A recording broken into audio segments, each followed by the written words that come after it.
My children's father was not engaged in a confrontation. He was not participating in criminal activity.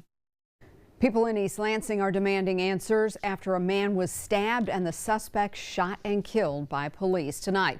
The stabbing victim's family is speaking out for the first time, and police now say they will release body camera video from that shooting. Good evening, I'm Ann Emmerich. Tonight, nearly a month after Isaiah Kirby was shot and killed by police, people packed the East Lansing City Council meeting. News 10's Rachel Fulton was there and joins us now in studio. Rachel. Yeah, good evening, Ann. Much of tonight's public comment focused on demands for body camera footage and questions surrounding the police shooting. But the family of victim Douglas Melock says the most frustrating part has been the lack of acknowledgement from community members for the man who was stabbed and almost died.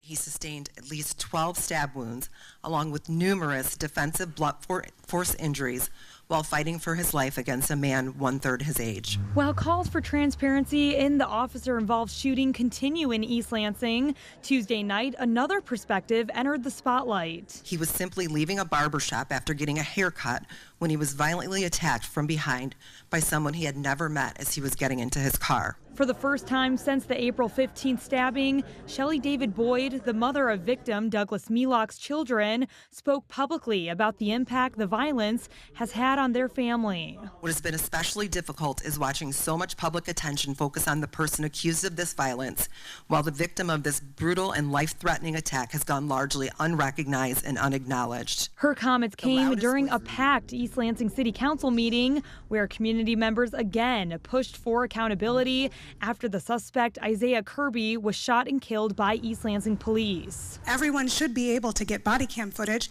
that the community pays for. Others questioned the level of force used by officers. Immediately review and revise your procedures and training to use less lethal tactics in these matters.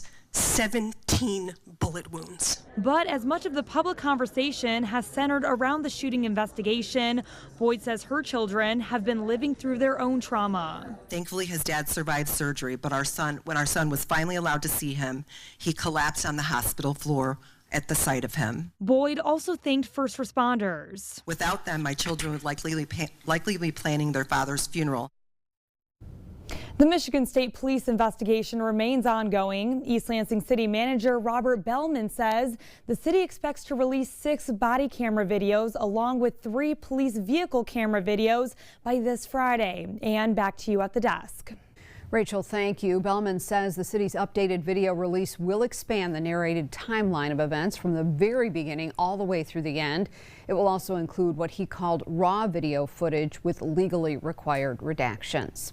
Earlier in the day, the family of Isaiah Kirby held a press conference in Lansing explaining their disappointment with the East Lansing police system and what they describe as a lack of transparency surrounding Isaiah's death. You can watch that full story on our website, WILX.com.